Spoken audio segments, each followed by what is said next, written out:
everybody, and welcome back to Hub City Game Day. I'm here with my boys once again. Andy, you know, we kind of got the country look going on because of something you had going on. Go ahead and tell them, hey, man. Well, man, I'm glad to be here. I like how we all did the blue jeans and boots thing today, man. I'm glad y'all catching on to the good style. Gabe, how you feeling, baby? Hey, man, I'm just glad to be here. You know, it's not as hot. 6 o'clock game again for the Eagles. Thought it's gonna be a good day. Look, man, we got these work boots on because the Golden Eagles got some work they need to put in today. Let's dive right into this, Gabe. I want to come to you first. Hey, my boy Rudemaker made me proud, man. Congratulations on your first 2 touchdowns as a Southern Miss Golden Eagle. I love to see people like my dog Clay getting to that end zone, somebody who sat behind and worked his behind off our running back, Kenyon Clay. But I think the biggest story, at least just from my perspective, dog, Larry Simmons, 5 receptions, 100 yards, and he played selfishly. He didn't score. Talk to me about last game, Gabe. Look, last game, it was an opener to what the Golden Eagles have cooking. Maybe it was just the rain from Kentucky the week before. Maybe it was the home opener. But that Southern Miss team looks different from years past. Now, you know, there's no Frank Gore to really run the ball behind. The defense is a little bit weaker, but they stood strong, got to the quarterback. You know, it was just a good day for the Eagles. Front 7 got home. Kicking game was pretty good. Punting was pretty good. The only thing they need to worry about is the fumbles. But, you know, that comes every time of the season. Andy, give me a little bit about last game. Southeastern didn't seem like a worthy opponent. I made the guess that they weren't going to score more than twice. Give us your take on last game. I tell you, the game last week, it was a little tough to watch in the first half. We only left 14-10 out of the first half, and we struggled to get out of the gate there. We come back and got 3 touchdowns on them in the second half of the game.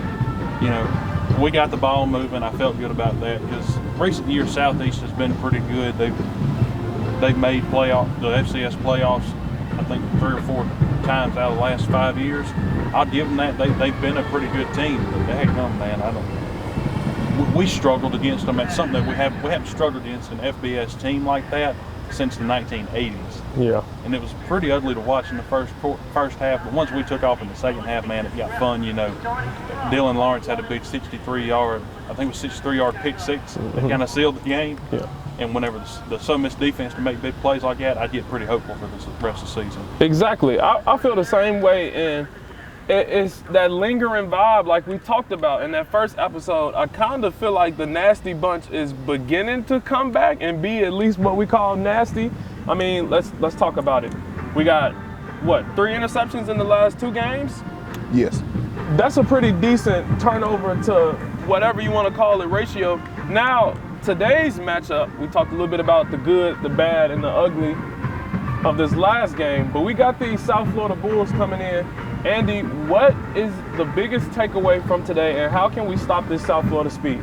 It's going to be hard. You know, last year I wasn't too sold on South Florida until they beat Syracuse so bad in that bowl game. I think they beat them 45-0. Smashed them. Wouldn't even let them score. And I can't remember right off who they played in their first game this year. No, they played Bethune-Cookman, and they just tore them up in that game, which that's just what Bethune's there for. Yeah. And then they played Alabama last week. Alabama was a big game. I mean, I think 14-16. South Florida had the lead at the half, and then they just took off. Alabama took off in the second half. The problem with Southern Miss is in recent years we have been slow out of the gate. South Florida was fast out of the gate last week against Alabama. We don't need to let them take advantage of us. But if we can hang in there with them and slow them down in the second half, like they did like Alabama did to them last week, then we can do it with what we did last week. We sped up in the second half, took advantage of that, and won the game. But it's going to take a whole lot of wishing, hoping, and trying to do it. It's going to take a whole lot of wishing, hoping, and trying. Now, they played Bama really, really good these last 2 games. I'm not going to lie to y'all. I'm watching the USF versus Alabama game in the third quarter. I'm like, hold on, are they going to really do it? Now, eventually, it took a turn for the worse because you just can't stop some of that talent on Alabama. Alabama, they got 5 stars sitting on the bench picking their toenails while other 5 stars are Very playing. much so. But Gabe, tell me a little bit about what's going to be some keys for the win today against USF. So the keys I have are, for instance, the run game. Southern Miss offense, get Drake Clark going early. You get him going early, that means, okay, now their front seven is more focused on the run with zeros in the game. We could throw a pass to Larry Simmons. We could throw a pass to the tight end, 85 Heath. Another thing I want to say is contain the USF front seven. They had 6 total TFLs against the top 5 offensive line in Alabama. 6. And 4 of those came from a corner. So they're bringing a lot of corner blitzes, a lot of DB blitzes too. We're going to have to pick those up. Also, hold on to the ball on offense. We had 2 fumbles against a team that probably shouldn't even have one against, and it was dry conditions. It's a little bit wet because of a hurricane now that came, but just hold on to the ball. Try to limit mistakes as much as you can. And also, don't play too heavy on South Florida's run game. Now, they have Byron Brown, who is my honest opinion, dark horse candidate for the Heisman. He can throw the ball a little bit. Now, he has no passing touchdowns this season because he's played limited quarters against Bethune. Bama had that covered with the pass game. They let him run a little bit. So you're going to have to find an equal balance on how to stop him as well. Andy, tell me, who do you think, you hit a little bit on it, but talk to me a little bit more about who you think will be a key component of today's win. If we can upset South Florida today, I think it's going to be through the air. Tate Rodemaker, you know, he, like you said earlier, you know, he had a big game last week. His first home game at Southern Miss did really good. You know, Yeah. I wasn't expecting him to be that good. 0 turnovers. I'll go on and eat my crow now, but I'll tell you, man, it was a big game for him last week, even against an FCS opponent. And this week, it's going to take him to zero in. It's going to take Larry. I tell you, Larry Simmons was a dog last week. Come on, man. That touchdown catch, I think it was him. No, or was it Kyron Heath? Yeah. 85. Yeah. Either way, both of them, man. Kyron Heath had that touchdown in the back of the end zone last week. Man, if we just pull out more plays like that, we can take down South Florida, man. It's going to be a fun game. And it's going to take people like Larry Simmons to have those explosive plays. I mean, every reception that he had was going for 20 yards that last game, man. You know what I'm saying? So, Ole Miss, you missed out on this one. Something else that's going to be really big for this game is controlling that USF quarterback. Gabe is telling me that he thinks that this man is going to eventually be a front runner for the Heisman. I can low-key see it, man. How he played USF, how he played Bama. Now, the game didn't show because in the fourth quarter, it looked like it's what Bama does to everybody in the fourth quarter. They put in their second team full of 5 stars and roll over them. But if they can contain this USF quarterback and keep him from escaping the pocket and running for 100, 120 yards, I think we might just be okay. Hey, man, Hub City Gameday will be right back. Thank you guys for tuning in with us, man.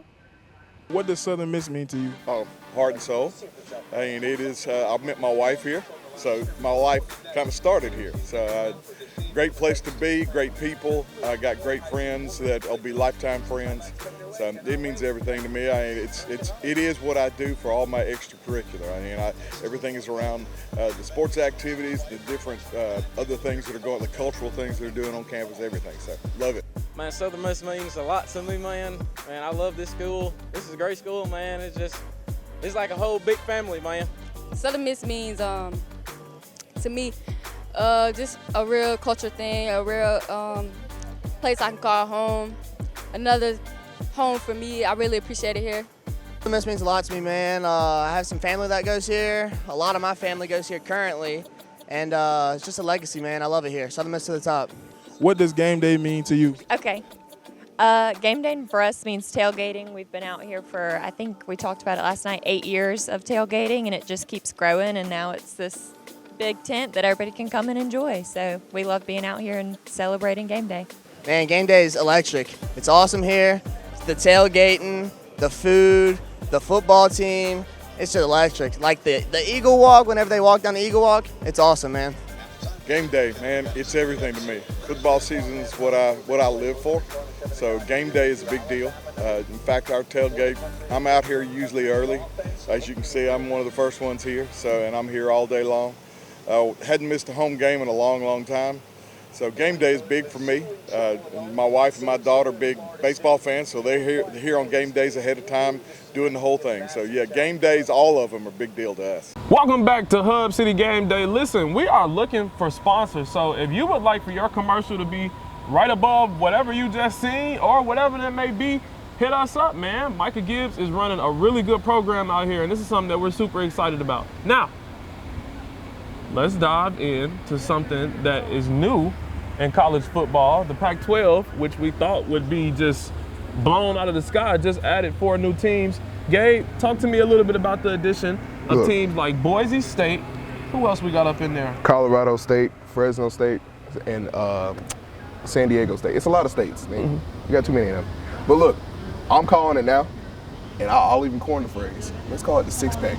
Forget the Pac-12, forget the Pac-12, let's call it 6-pack. It's only 6 of them now. Now, North Dakota State, South Dakota State, they need to come in there. They need to be in there. They're too worried about winning the FCS championship. That's all fine and dandy. You do what you need to do. Come play with the big dogs if you're ready, which North Dakota State, they look ready, if we're being completely honest. But yeah, man, I like it. Now they're talking about adding Tulane and Memphis, which I don't think makes sense. You know, leave that on the coast. You know, keep them out. But for now, I'm just glad it's back. You know, you finally have Power 5 football. I'm tired of calling it Power 4. They just don't feel the same to me. Andy, how you thinking about this Pac-12 movement? Man, I like it. You know, it's on social media, I've been a vocal proponent that Boise State and Fresno State need to move up to a power conference, and now they do it. And I was thinking about it this morning, and it's actually funny. The Pac-6 or 6-pack, you know, like he called it, it will go into effect in the 2026 and 2027 school year. But whenever you look at it, man, every team in that conference is a state. Oregon State, Washington State, Boise State, Fresno State, San Diego State, and Colorado State. Now, if they want to, what they can do is they can add 2 more teams to this component to get them a bid into the CFP. You got to have the NCAA and CFP rules state you have to have 8 teams. Now, there are rumors going around that they may be talking to Tulane and Memphis, and while that does bring kind of like the ACC effect to them, because ACC pulled in California and Stanford off the West Coast. If they pull in Tulane and Memphis, and that gives them a coastal effect down here, a little bit of market on the East Coast. But I think for them, it'd be better to keep it all on the West Coast.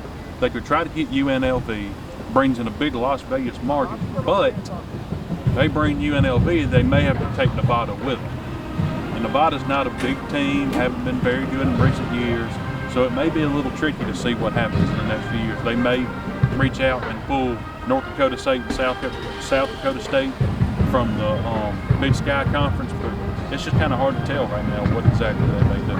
I'm having a brain fart right now. What was USF under? What team are they? USF is under the American. Okay. Damn, they still in the American? See, bro, this is the thing. They didn't want to go when UCF went, which, honestly, they should have, because the battle of I-94, or I-49 being from Florida, you know, that's one of the key matchups. Busting in Tampa when that thing happened, man. But look, man, one thing I want to add, like Andy was saying, UNLV does need to be added. One team I think that should leave the Big 12 and go to the Pac-12 is BYU. I mean, they're a staple. They play all of the coast teams all the time, West Coast teams. They should be added.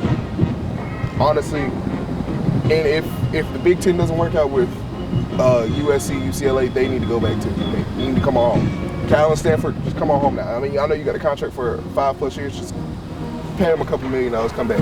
Here's my frustration with some of the movement in the Big Ten. Notre Dame, you are in South Bend, Indiana. There is nothing to do in South Bend, Indiana, but go to a Notre Dame game and watch them lose. And watch them lose. Why are y'all still independent and y'all haven't won anything? Listen, Notre Dame, you're banned from the playoffs. You've been too many times. You lost in the first round too many times. You are banned. Do not come back until you figure something out. Listen. And look, I want to shout out Northern Illinois. They need to be independent now too. They need to make their own schedule because they can play with the big dogs as we see. Northern Illinois literally has this bone crusher thing where they got all the schools that they done knocked down that's been ranked big time. Speaking of being ranked big time, this, that, and the third, let's go into a team that isn't ranked big time. The Colorado Buffaloes getting ready to play Colorado State. As we just spoke a little bit about Colorado State getting ready to join that Pac-12. Andy, what you think about the Buffaloes this week? You know we got to talk about them, but it seems like they're becoming less and less relevant every week. I think that's dutifully so, man. During the offseason and even the offseason last year, whenever Deion moved from Jackson State to Colorado, man, we just saw nothing but big talk last year. Big talk, trash talk, and just to go 4-8. And just earlier this week, the University of Nebraska released a video showing Shiloh Sanders trash talking all the Nebraska players. And it's stuff I can't say on the camera that he was saying to them, but just that they were going to roll them and beat the heck out of them, and then just for them to, you know, put their foot in their mouths like that. I just don't see nothing coming from this Colorado team. Maybe 4-8, 5-7, man. They've dug a grave they can't get out of now. Colorado was a big team for a long time, and they kind of killed themselves over time. But I don't know how this year is going to go for them, man. They may lose Colorado State. Gabe, talk to me about this next game for Colorado. Like Andy said, they could lose Colorado State. It's a Rocky Mountain Showdown. You know, last year we saw all the commotion. You know, Jay Norvell, the coach of Colorado State, talking smack about Deion's mom. Now, that's where he crossed the line, I feel like. You know, you can talk about the team, but when you talk about somebody's mom, you take it beyond the realm of football. And Deion showed them a little bit. Now, they weren't as physical as they should have been. It was a lot of chippiness back and forth between both teams. But, you know, some of the keys I got, the hit on Travis Hunter with Henry Blackburn. That took him out the game, took him out for a couple weeks. That honestly ruined Colorado's season because he's Colorado's Jesus. Not put any biblical terms in there, but it's true. Yeah. Honestly, look, for this year, for the rendition of it, CSU is home, and they're hungrier than last year. Henry Blackburn versus Travis Hunter, part 2. They never got to finish it. I'm trying to see it. Man. Trying to see the whole game. And another thing I want to talk about is Brendan Fowler-Nicolosi, the quarterback for Colorado State. He quoted, I think it's going to show the hype. The media train is going too far. At the end of the day, you guys have to line up your 11 guys against our best 11 guys, and we'll find out who wants it more. We'll see how Instagram follows that then. Everybody's taking stabs at Colorado's media, but when you guys take stabs at it, that's what they want. Because, you know, Deion's going to turn into, oh, it's more than just camera stuff. No, it's not. But when you have people saying stuff like that, then you got a problem. Now, the keys for the game, CU has to run the ball more. They are averaging 37.5 yards running. And it looks like negative 14 in the game. That is the lowest in the FBS. That's a problem. Listen, we're about to get into our top picks in a little bit. But before we go, I just want to say, whoever you are out there watching, a Southern Miss fan, somebody who loves sports, whatever you're doing, you have to be able to back up your talk. If you don't back up your talk, you look silly. Deion Sanders, you are one of the greatest athletes ever. But your coaching of this Colorado team, it's not looking too good, man. It's looking like a social media show. It's looking like you taking your sons and Travis Hunter everywhere. I seen a post the other day on Twitter was like, Travis Hunter could have been doing this all at Georgia and winning national championships. I'm like, oh man, that kind of do make a little bit of sense, but I've even had enough of all the talk, and I'm somebody who kind of glorifies some trash talk within something. Let's dive into some a little different. Andy, I want to come to you first on this. Give me your biggest game of the week. It's not really my biggest game of the week. It's just a game I think can be interesting. Okay. It's Mississippi State versus Toledo today. Man, last year Toledo was a big team in the MAC. They lost the conference championship to Miami, Ohio, but I think they won over 10 games. I think they went 11-2 last year, which is big for a MAC team. And Jason Candle, I think if I'm getting that wrong, I apologize. But he has been producing great the last few years at Toledo. Toledo has hit a stride in the last 20 years with head coaches, and I think that they keep the thing going this year. You know, they lost a few players to the transfer portal, but I think it'll be a great game today. You know, in Mississippi State, man, you know, I was wrong about them last week. I thought they'd go out there and beat Arizona State, and I think the final score was 38-28 or 38-20. What did you say last week? You said something. I said I got faith in Jeff Levy. Oh yeah. I ain't lost the faith yet. I'm not a State fan. I'm a Southern Miss fan through and through. But I think Jeff Levy's going to carry Mississippi State back to what they were when they had Mike Leach before he passed away. Rest in peace, Coach Leach. But it's going to be a shootout. But it may turn out like the Alabama game and South Florida game last week. I think State pulls out 42-20. See, my thing is this, right? Given that we're in Mississippi and we know that State is a powerhouse, Ole Miss is a powerhouse, and Arizona just lost bad to Kansas. Kansas State got blew out by Kansas State. It's still early in the season. I know we just said that last game, but I mean, it was just a week ago. We're just 3 weeks in. Gabe, give me your top game. What are you looking for to this college game? Now, we kind of covered mine a little bit, but I do have a second. Now, Colorado State, that's my biggest game. With all the storylines, all the build-up. But another one is, and it's Oklahoma versus Tulane. And it's not really Oklahoma versus Tulane, it's Brent Venables versus Tulane. Brent Venables is on a hot seat right now. Oklahoma hasn't looked good in a couple years. Tulane, they're coming in hungry after what should have been a win last week, what they think was a pass interference, which, I mean, it was, but it was offensive pass interference. We all saw the clip. Everybody's seen the clip. Now, they could hang in there with Kansas State. Kansas State is 10 times better than Oklahoma. The only thing is, it's at Gaylord Stadium in Norman. That's going to be a problem. But honestly, I'm not saying that somebody, like, there's a definite winner. It's going to come down to who has the ball in the last couple of minutes. Man, great picks, y'all. And I'm excited to go home and watch a little bit of that, too. You know, I like to watch the highlights on YouTube. I go to Wheels, go to college sports highlights, you know what I'm saying, to get a little refresher. My game of the week, and this sounds crazy to say, but this is one of the last renditions of what they call it, the Civil War, right? Oregon versus Oregon State. It's crazy that I feel like I even need to talk about this game because with who we thought Oregon was coming into the season, it should be us talking about a blowout, right? But even from that first showing, Oregon is sus, man. Oregon has been knocked down to number 9 from being, what were they, number 4? Starting off the season, number 5, something? They were up there, huh? They were 4, they were above, yeah. 4 or 5, they've been knocked down because they haven't been playing well. Oregon State is not the team, especially in their backyard, to joke around with, to play with. This is a rivalry game. This is the last rendition of the Civil War. They renaming it or whatever you want to call it. But I think the key is this wide receiver, man.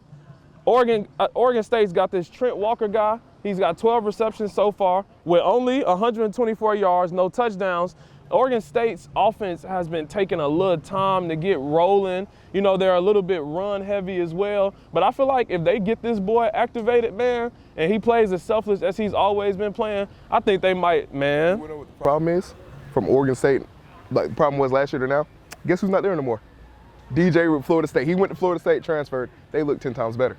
And I also tell you, Oregon State lost their head coach, Jonathan Smith. He went to Michigan State after Mel Tucker got fired.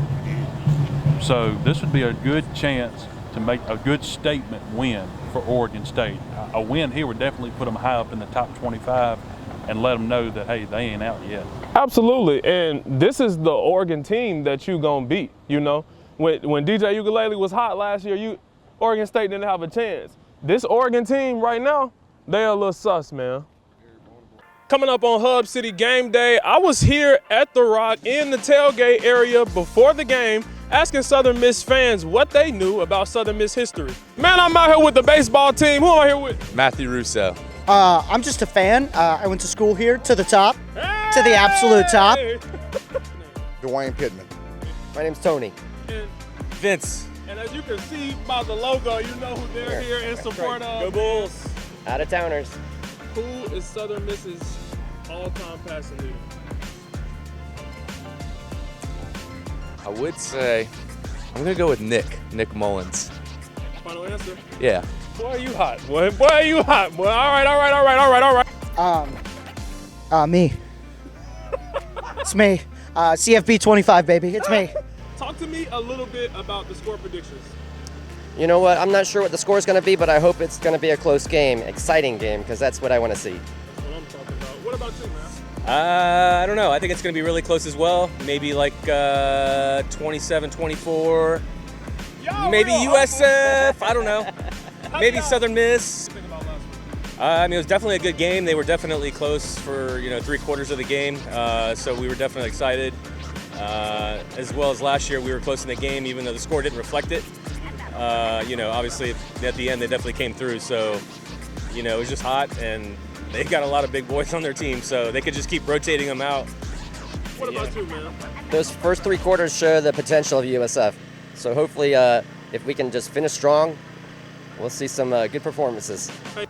Who was Southern Miss's first round draft pick? I'm gonna go on a limb and say Sammy Winder. I'm gonna give you another guess. Okay, give me another guess. I'm gonna give you another guess. Cause it might be a long ways. Think long ways behind. We haven't had that many first rounders, right? Mm-hmm. Think the oldest one. Guy? I feel like I should know this one. It's not Ray Guy. Is it Ray Guy? Think about it. You got it. Jamie Collins, Pat Surtain, Ray Guy. Come on, man. Man, great job, man. Thank you so much for your time, man. Welcome back to Hub City Game Day, man. We've given some of our predictions. We've talked a little bit about Southern Miss and the keys that it's going to take for them to beat the South Florida Bull-hitters today. But we're coming back with some quick predictions. Andy, I want you to start it off. I'm a Florida boy. Gabe is a Florida boy. You know what I'm saying? North and South, it's the same thing. Talk to us about this matchup in Florida between Florida International and FAU. What's your predictions? Man, I would love to say that that's going to be a big game for today, but FAU hasn't won a game yet. I think FIU is swept by an FCS team already, or another FBS team. Man, it's going to be a good game. You know, that's the Shula Bowl, and it's going to be a fun little rivalry. And FIU has got that pit bull money coming in. They done named the stadium after some song of his or something, and he done poured a bunch of dollars into it. I think FAU pulls a win out here, 38-35. Hey man, I'm with Andy. FAU is looking bad this year. One of their top slot receivers, the dude that was making up a lot of the offense last year, is now a Colorado Buffalo in Webster. I gotta say FIU is gonna come out to this thing. I like to keep it close, so I'll go. Because a goose don't get me started. I'll go 28-14 FIU. Gabe. Now, I'm against both of y'all. FAU has taken on 2 high-quality running opponents in Michigan State and Army. Now, as I mean high quality, I mean for G5 level. Michigan State could beat most G5 teams, and Army is the school when it comes to running the ball down your throat.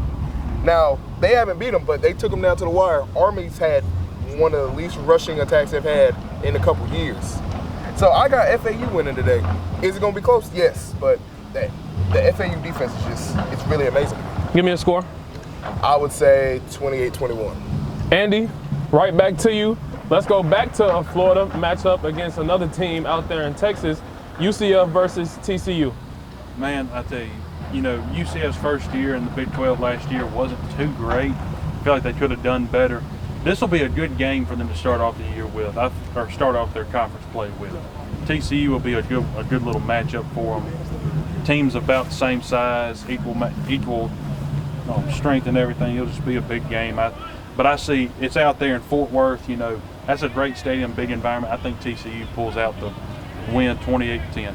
Listen, this is UCF's first really Big 12 matchup. UCF, Orlando, we're this, we're that. No, y'all are not. Disney World is out there. If y'all want to be considered the football team that you think that you are, you have to beat teams like TCU. And because of that reason, I don't think that they're ready to climb. So I'm going TCU, 31, probably get 4 touchdowns and a field goal. And then I don't see UCF probably scoring over 21. So I'll call it a close one, 31-21. What you thinking, Gabe? See, I've studied UCF. Got a homeboy out there, Randy Pittman, starting tight end. I like UCF's running attack. It's almost a 4-headed monster if you want to count KJ Jefferson. But the 3 running backs they have in rotation, something I've never seen before. R.J. Harvey, who is a Heisman candidate himself. He's the truth, man. Can TCU stop the running attack? And you would think yes, but TCU doesn't have the strength and numbers that UCF has on offense. So I got UCF winning 33-14, man. KJ Jefferson will throw for 400 yards. Man, let's jump down to the Big Ten. We got Indiana versus UCLA. Andy, predictions. This is a big game. Kurt Signetti, that was the head coach at James Madison last year, big deal. I think he finished 52-19 at James Madison, including their first 2 years in the FBS ranks. This is a big game, big test for him. You know, Indiana, I was actually looking the other day, Indiana has not won a bowl game since the 60s.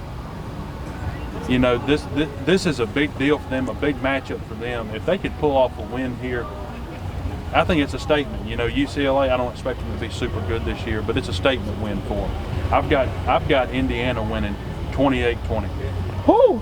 Hey, that's crazy that you say 28 because I've got one team going 28. And similar to how you said, Indiana hasn't been good for a really long time, you know. I say that I'm a Florida boy. I'm one half Florida boy. Grew up a little bit in Florida, graduated near the little coastline by the Berg, you know what I'm saying? Shout out to the Largo boys, man, the St. Pete boys, man. I ain't got the goals in.